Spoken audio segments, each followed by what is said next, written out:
And we're now going live, and we're live, but not on Instagram yet because that always takes a second. And now, Yes. The magic of the internet in the 21st century as we ride mopeds into the dawn of a new possibility, a new way of being, new ways of finding fun where you never thought you'd find it before with two guys. all right, yeah, we're done. Oh, man. All right. So if you're even thinking about clicking on sending a comment, please do so. Yeah. Also, just remember there's all kinds of people suffering in the world, people in Jamaica, Cuba. Anything we can do to help each other this year is especially important. And we're all going through some kind of trial on some level. And just remember when you're with people on the street or at a party this holiday season, doesn't cost anything to be kind. Yeah. Oh, you know what that reminds me? There's a business, and their whole trip is kindness. They sell shirts, be kind to everyone, I think is their motto. And it's a very wonderful story because it's a young woman who's autistic, and the family created this business just as a summer project to sort of help her with the world because the parents knew they wouldn't be around all the time, and how's their daughter going to make it in the world? And it just blew up, and it's now a thriving business with a wonderful family of employees. Blah blah blah. Yeah. And they're And keeping slave labor in Vietnam employed too with all of those T-shirts. No, I'm just kidding. We have no idea what that's like. dark, I feel, Mark, I'm dark. usually a little cynical. Yeah, usually that's my area.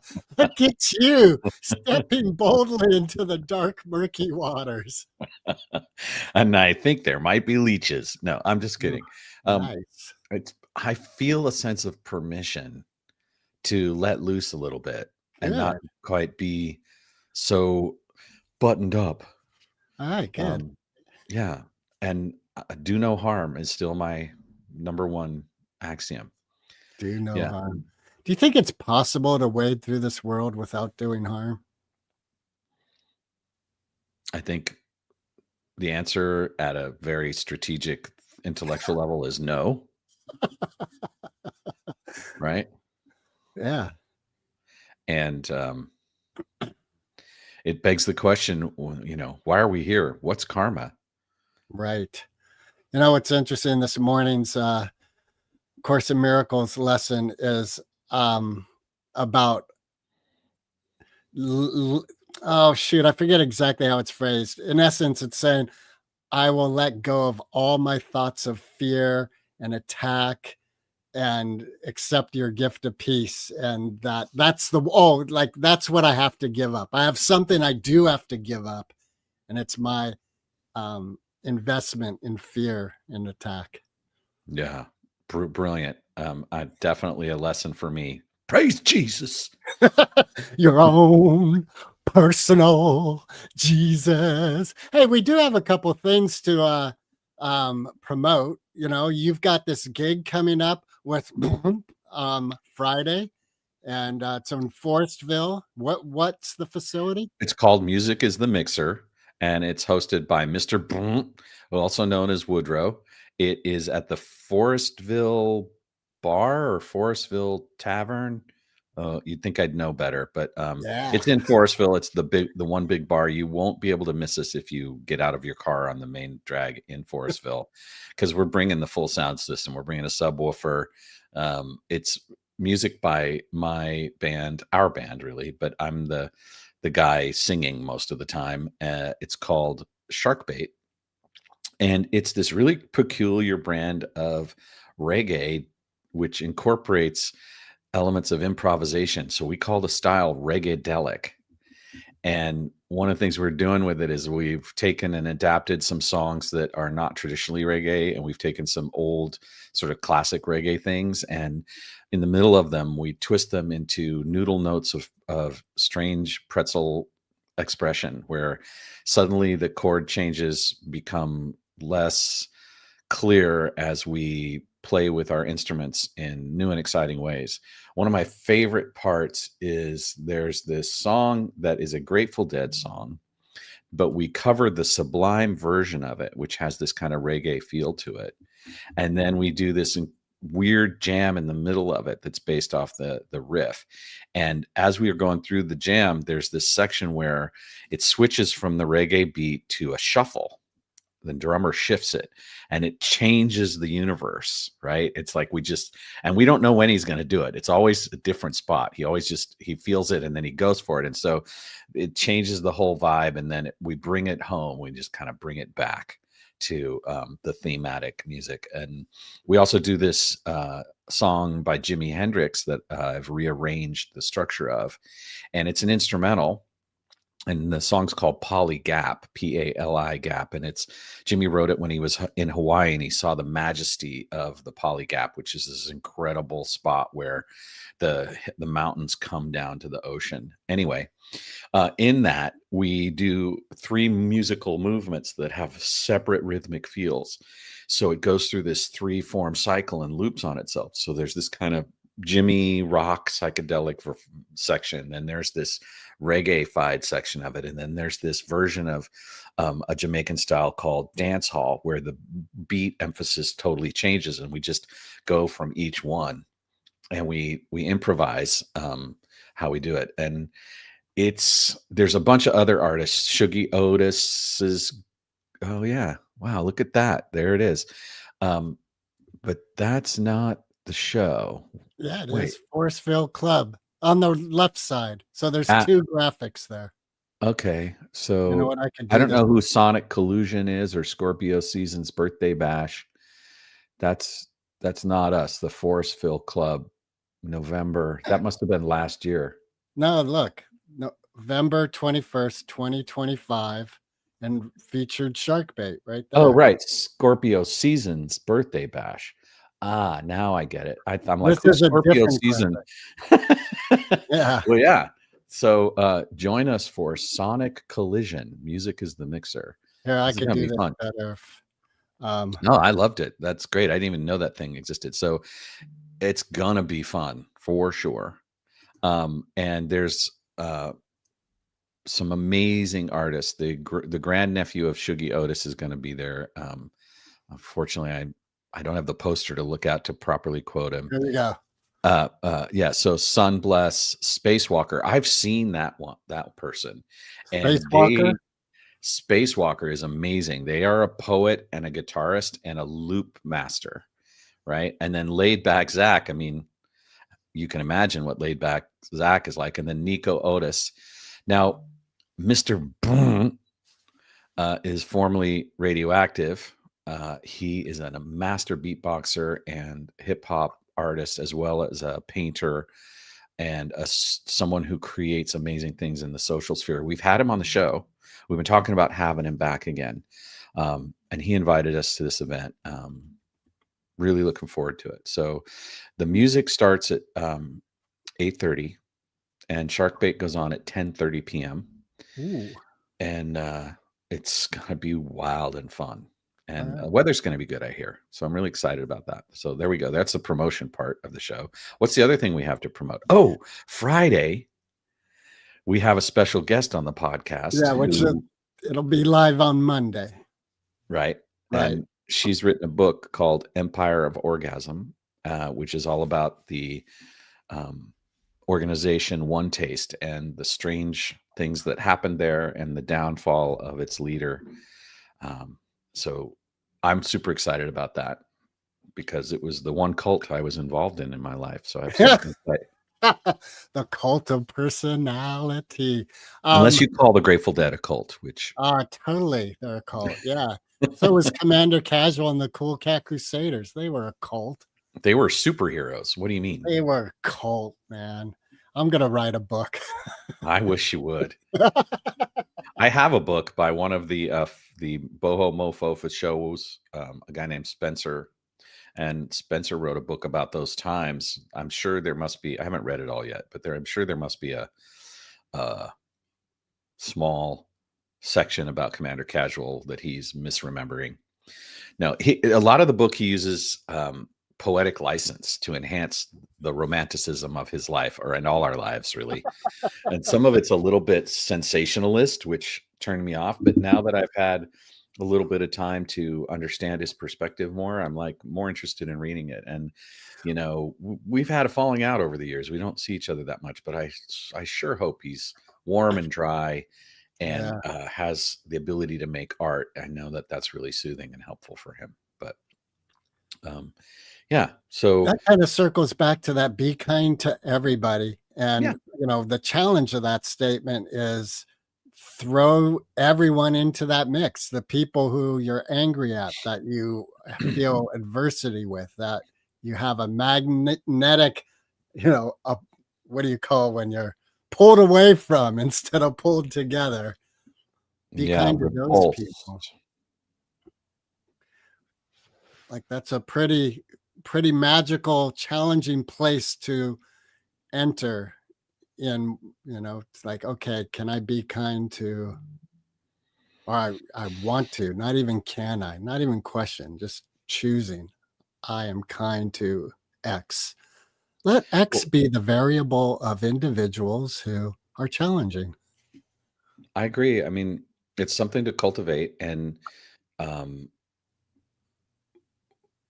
one of the things that I'm struck by and challenged by in my experiences, my predilection through things like being a recovering people pleaser and someone who has struggled with codependency at times, is to be able to be kind to myself first in order for that to be of service in the highest level, and that I have to be able to take care of myself. Um, so yeah, and who am I if I'm not also everyone else? Like we are the walrus, goo goo gajoob. Um, for those of Come you who on, are under back up, 25 years old, Lisa. that's a Beatles reference. Um, You know what else this week I was listening to? I bought on sale at a record store. I bought a 5 CD set of the Moody Blues. Oh, wow. And I was like, "Oh my God." And my father used to play these songs when I was a kid. So, and I've listened to them here and there at various times in my life, particularly some of the more psychedelic times of my life. And I was like, just really tripping on them, going down memory lane, listening to them, and how, like, one, how good they sound considering they were made in like 67 through Right, right. 72. Nights in White Satin is a fucking classic. That's Right, like a stairway to heaven, that's just right, in a genre all its own. right. And But then they have, like, Ride My Seesaw, yeah. what else? Well, Question of Balance is an album that really has like a whole, and then good Every Boy Deserves Good Favor. Oh, yeah, Uh, yeah, yeah. and there's some others, but from the technical standpoint, I was like, okay, we're talking an era where having 8 tracks to work with was like a luxury. And they've got like acoustic guitars, electric guitars, flutes, drums, symphony, harmony vocals, like the technical achievement of getting all that stuff sounding right on the spot with the gear that they had and how organic it feels. And then adding in what I'll call this kind of tripadelic sort of, the way the voices are in the background and sound effects and Yeah, different and things. And using the right and left channels. yeah, yeah. Yeah. So, definitely if you haven't gone down the Moody Blues rabbit hole, get yourself some early Moody Blues and check it out. And there's some interesting mythos in there too. They talk about spiritual things that are interesting to me. Yeah, I was listening to Rush the other night and thinking of Rush and Yes lyrics, and Mhm. how the mythos in both those bands' lyrics is Right. very deep. That Yeah. For me, getting to see Yes with Steve Howe, I think it was. Yeah, the guitars. Um, Yep. I went with my friend Tomas, who has been a guest on the show, has a degree in math from Cal Berkeley, and level of sophistication in the compositions of Yes material is incredibly dense Yeah. and somewhat inaccessible. You have Right. to kind Well, of be, it's like a flavor. It's like cilantro. You gotta, yeah, it's not for everybody, that's for sure. In fact, what is it? Tales from Topographic Oceans. yeah, That is a challenging double album to to listen enter to. into. Yeah. But, long before, Avatar, the movie, their album covers portrayed these anti-gravity chunks of land, right? So their album covers showing these floating pieces of earth. That's such a trippy motif for them, and it's like levity is a kind of magic that's part of that, and yes, music is very uplifting, and Rush was controversial this year when they decided to go out, And right? get a new drummer. Right? People were like, "Oh, maybe not," and then others were like, "Yes," and I'm like, "Oh, okay, Grateful Dead, Jerry Garcia, it's the same problem," right? Right. So, but they should be allowed to play that material. I don't think anyone would wanna limit them, Well, okay, first of all, the woman whose name I am not remembering, she's a monster drummer. Like, Mhm. so, um, she's gonna bring the level of talent that Neil had. It's gonna be different, but there's no faltering of, like, matching that level of talent. And isn't it wonderful? Like you and I were talking earlier this morning of duality and people choosing positions in these areas. Like we have this guest, Ellen, we're going to be talking about the Om culture and, you know, talking about Rush and going back out in the road, and people are like, "Yeah, fuck yeah, this is gonna be great," or "Fuck you, Neil Peart, how can you possibly?" And you brought up Jerry Garcia, and there's these crazy debates us humans just love falling into, which are just really, if you get down to it, sort of like daytime soap operas, you know? Yes, we are well trained by our media. But I would say potentially it's our media is we're creating it, right? We've created our political systems, we've created the entertainment industries. Well, to some degree, our preferences lead the investments, but on another level, we are being programmed to have certain preferences by people who benefit from consumerism. So, it's an interesting problem to analyze which came first, right? The chicken or the egg. And I just really question if, that whole story of the wolf and the sheep, like, are people really sheep? I don't think so. I think that people, I don't think that the an individual is really blind to consciousness. I think we're well, all conscious. that's the thing is once you reach a certain point, that becomes your default assumption, right?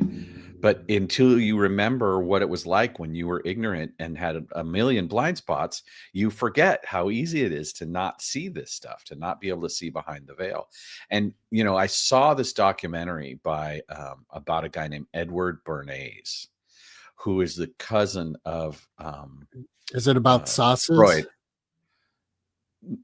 It's about the invention of propaganda and the Oh, idea of using media to program people, right? And how to get consumerism off the ground. So Edward Bernays, go out and to YouTube and just put his name in and watch the 3-hour documentary, and you will just be like, holy shit, my thoughts are not exactly what I think they are. And that brings us back around to this idea of, well, what's a cult, right? And in Ellen's book, Orgasm, Empire of Orgasm, there's a revelation of these ways that we get people, we sort of corral them into an emotional, intellectual dependency with the thoughts that we're feeding them. And we want to leverage that in a capitalist consumer society for our own personal benefit, right?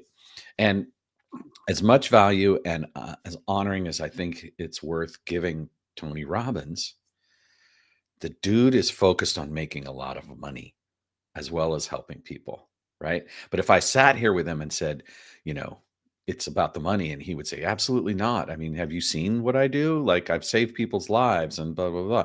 So it's this mixture, right? And it's evangelical, right? There's this model of bring people in, get them singing, get them all thinking around the same thing. And it's not just these guys, and it's not always toxic. Like, for instance, Bob Marley, massive, right? And at a certain level, it's very, very like indoctrinative, Rasta, and if everybody's in the audience is smoking weed, then they're sort of thinking similarly, and then you get this really hypnotic music going, right? And then everybody's got this feeling, and it's very much like a church in that sense. And that's not to say it's wrong, right? But we get these group thinks going, and we identify with them. We feel safe being in that group. But that's one of the things about Moped Outlaws is you're invited to be an outlaw, to step away from your preferences and what you identify with, and stop thinking what you think you know long enough to maybe think something new and enjoy it, right? And be the adventure. You're the adventure. We're just here to remind you to get on the road and feel the breeze in your head or your hair. Yeah. All So right. this is our 8th live, right? Is that what it says? Seven. Okay. Seven. All right. Number 9. seven. Number Number 9. seven. Number 9. Number 7. Another Beatles reference for you kids. Oh wait, 6, 7. 6, 7. Yeah, but that's kind of really dated. What does it mean? I've never understood it. I'm definitely a boomer, because a kid says that to me and I'm like, I have no idea what that means. Well, no kid will say that to you anymore. If you say it, they'll look at you and just go, "Oh, you old people. You're a little late to the party." It's like, hey, want to go to a rave? Exactly. Hey, want to drop some Molly? I dropped Molly. Yeah, Molly dropped me. Hey, what's that band? Flogging Molly. Flogging Molly, yeah. They're amazing. I got to meet them once at a Pepper show. They were touring with Pepper, and Pepper was being gracious with me and letting me hang out backstage and stuff. And I got to see them, and they are amazing performers. Their songs have this intensity, and their writing is super cheeky, and it's also a call to action, really great. And they were super cool people too. Like, they were not full of themselves in the sense of, hiding in their dressing rooms, being the headliner, blah, blah, blah. They were like, "Oh, Mark, so what are you up to?" Blah, blah, blah. And I'm like, honestly, I'd never heard of them before. So I was like, I was very respectful, going like, and I've done this before where I've been, able to see these amazing artists that I don't even know. I've never heard their music before. And so I just am honest. I'm like, yeah, I never heard you play, but I'm super excited to see what you can create. And that's another form of kindness, right? Like, oh man, Jimmy Page is better than Jimi Hendrix. Like, fuck off. Like, yeah. So we'd like to end on that note. Okay, everybody, fuck off.